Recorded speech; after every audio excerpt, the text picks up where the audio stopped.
Hi all, my name is Wolf. In this video, I will document this process of fixing up this Littlest Pet Shop 58. As you can see, he's seen better days, his ears are chipped, his muzzle is chipped, and we're just going to fix him up a little bit, make him look nice and good. I'm fixing him for a trade that I'm doing. I'm trading him for an Orange Great Dane, so, well, under the condition that I can actually fix him, but I think I would be able to. I've got my paints right here. Something to keep in mind is that the paint will dry a little bit darker than when it's wet, so I need to keep that in mind. I also need to make sure that I go in thin layers, because if I draw on too thick, it'll be really cakey and obvious that I painted it, which we don't want. By the way, this thing, it's pretty helpful. It's actually supposed to be for camera lenses to blow dust off of them, but I find it's pretty good for quickly drying small spots of paint. Alternatively, I have this hand fan here that I can turn on and blow it at my paint, and let it dry accelerated. Now I apply the second layer. Time for layer 3. While I'm painting his ears, I'm going to get started on his muzzle, which also needs some work done. Since I have y'all's attention, I can tell you about my ultra fun food poisoning experience. Ooh. So my dad made some tuna steaks last night, and when I tried it, it started burning up in my mouth like it was spicy, but he hadn't put any spicy spices in it, so I don't know what's up. Why is this tuna steak spicy? And he said, I don't know, it's just the way that this fish is. And I'm like, all right.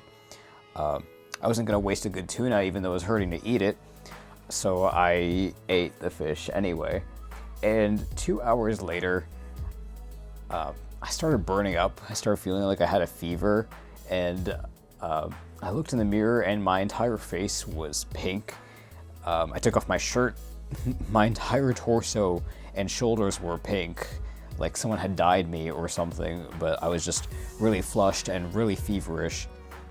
I had to take some allergen medication and drink a ton of water, but I still had a fever for a good couple hours after that before I could go to bed. And apparently my dad had also experienced those symptoms, but not to the same degree that I had. I had a really bad reaction. So I don't think I was allergic to the tuna itself. It was definitely something that the tuna was treated with that I had a reaction to. And I think the moral of the story is that if you feel like some food tastes off to you, it probably is, because that's your body's defense mechanism to tell you, stop eating this right now.